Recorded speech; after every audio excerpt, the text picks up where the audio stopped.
Yes, kwandiza koko. Tugoberera mu byafaayo mu mboozi za Buganda. Twakoma mu katundu kaali ka mukaaga. Twali tulaba obwakabaka bwa Tembo. Tugenda okuvaamu awo tuyingira obwakabaka bwala bwali bwa kiyimba bwa kigala then tuva mu kigala mutabani we kiyimba n'amutwala mu wabula obwakabaka bwamutawaanya nnyo ate kitaawe n'akomawo kale tumulabanga addamu kubanga atufugamuko Ssekabaka mu kiseera kino kiggala ebiyinza okugamba nti nesala okuvaga ngenda nanjogereezo naye senga yali atututte lumu emyaka eyo gyonna gye yatufuga kwandibadde kalakata naye ensonga nti yatufuga emirundi gyali ebiri mirambirira embeera yasobola kuba ate ng'etambula bwetyo nga ku mulundi ogusembayo ng'ajja after mutabani we kiyimba yatufuga emyaka gyali giri mu 15 akasooka tubeera erwaliro nga tutuulako tukube tooki mu bwakabaka bwa kiyimba bumulema butyo okuddayo ate mutaata we oba mu kitaawe kiggala katutunya kabaka kiyimba ntani wa kabaka kiggala sewannaku ku ngubu kale kabaka kiyimba ono ajja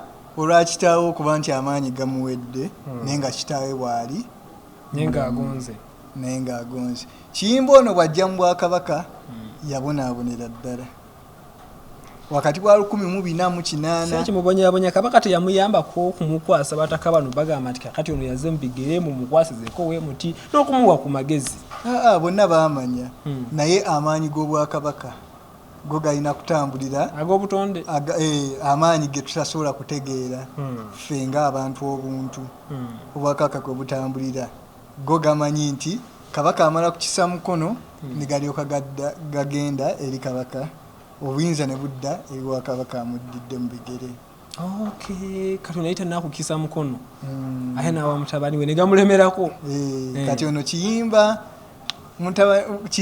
azaalibwa omukyala gwe bayita nabbuto nabukalu oba olugave kiyimba oyo muwala wa nabukalu mutabani wa nabukalu yabonaabonera ddala nti buli bye yakolanga byonna ngaliwo ebyamulumbanga nga bimugamba si gwe kabaka ffe tumanyi kitaawo ffe gwe tumanyi n'abatabaazi ba kabaka be ab'omulamu obw'omwoyo n'ebintu ebirala bingi nnyo byagezangako kukola nga bigootaana olw'okuba kitaawe akyaliwo ate n'abantu bennyini abamu baali bawulirira mu kitaawe kubanga gwe bamanyi ate bamulaba mazima kabaka gobadde owuliriramu emyaka egyo gyonna gyonna n'ebisibo alina ng'ejja kwasa mutabani we osigala ebitiibwa obiwulira okusinga kubanga oli okyamulabawo wadde agenye wadde ki neera ye mukamawo gw'omanyi so abamu tebakiraba bulungi nga ono omutabani nti atutte nga bwasaanidde nga mu mpisa so abantu ne batamwagala ate ekirala bagamba abantu bamujerega nnyo nti yali mubi mu nfaanana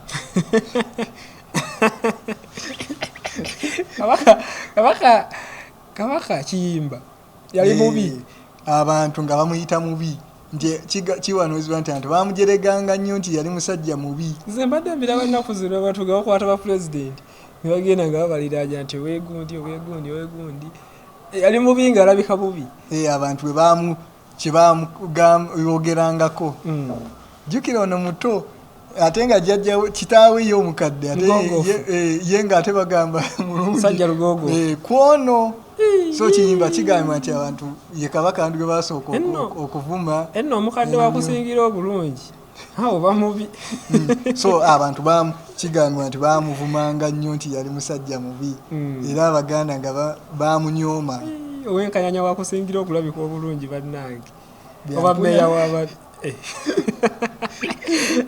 obwakabaka bwa kiyimba ene mbuka ki ge tuyinza okuba nga tumujjukirako ak'enjawulo ekimu ku byo katikkiro wa Buganda aliko Charles Peter Mayiga tumuyita kabaka ow'ebweru ekyo nno kiva kabaka kiyimba yasooka okuyitira katikkiro we n'atandika okumuyitanga nti kabaka ow'ebweru kubanga jjukira kabaka ye abeera mu lubiri naye katikkiro yasobola okutuuka mu bantu bakutika obubaka okutwala obanga afuuse kabaka kubanga buli bw'oyogera abantu balaba kabaka gwasindise kati kwe kumutuuma kabaka ow'ebweru ekyo era buli bw'owulira Katikkiro ng'agamba nti kabaka ow'ebweru kyava kabaka kiyimba nga tujjukira kabaka kiyimba ngadde naye talina kyeyamanyi kyeyakola naye aliisi tumujjukirako ebintu ate ekirala ekyennaku kabaka kiyimba teyazaala mulangira.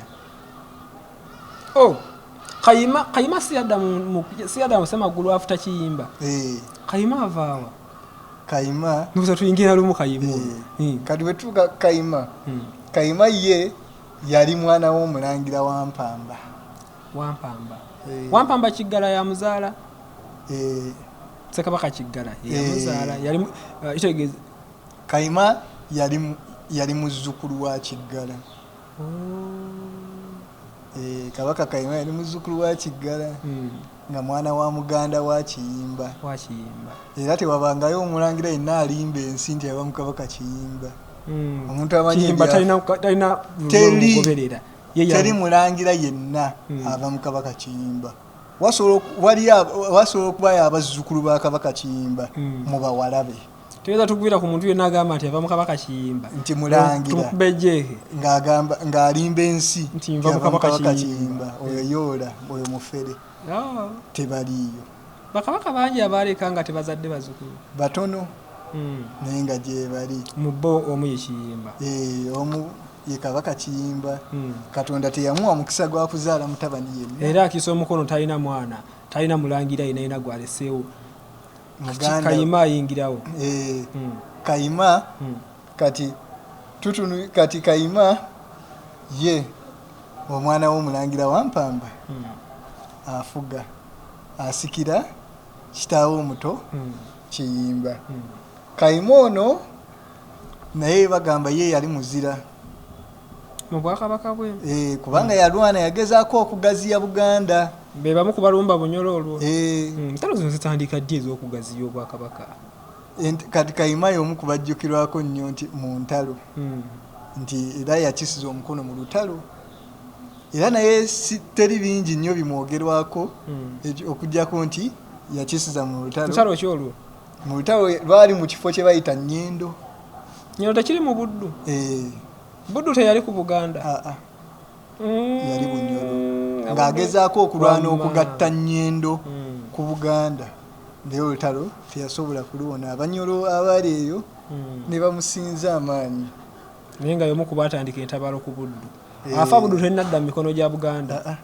Bwe yakisiza omukono nga Buddu tennaba kudda mu ngalo za Buganda. Naye nga ye yagezaako okuleeta Buddu. Olwo bwe bamu ku batandika okugaziya Obwakabaka okuweza amasaza 18 ge tulabako mu kaseera kano. Okutandika okulaba nti ensi eno ntono mu butono bwayo tesobola kuba y'amaanyi. Naye amaanyi tusobola kugajja mu kugaziwa namukuba n'abantu bangi n'ettaka ddene ne tusobola okulima ne tusobola okukola ebintu bingi kubanga tulina ettaka ddene ate n'okusenza abantu abangi. Jjukira mu kiseera awo balumba Obwakabaka obwali bukyasinza okuba obw'amaanyi obwava Kitala. Jjukira butuuka kumpi bumalayo kye tuyita East Africa leero. Butuuka eri Kenya, Tanzania eyo yonna Obwakabaka nga buli Uganda bukona ku Kenya bukona ku Tanzania. Ago gonna nga matwale ga Bwakabaka obwo. Kati okulwanyisa Obwakabaka obwo nga si kyangu. Nga gw'otandika n'amasaza 3. Tegaali 3? Gaali gasukkamu nga tugasse Kyaggwe.